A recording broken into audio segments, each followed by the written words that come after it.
सही नहीं है, महलू मठाई तो दही नहीं है।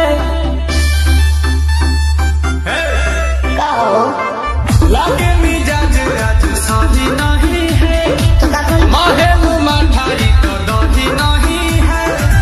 पानी में चीनी जैसे घोले राजा जी, घोले राजा जी। पानी में चीनी जैसे घोले राजा जी, घोले राजा जी। कमरिया गोले गोले, कमरिया गोले गोले, कमरिया गोले गोले।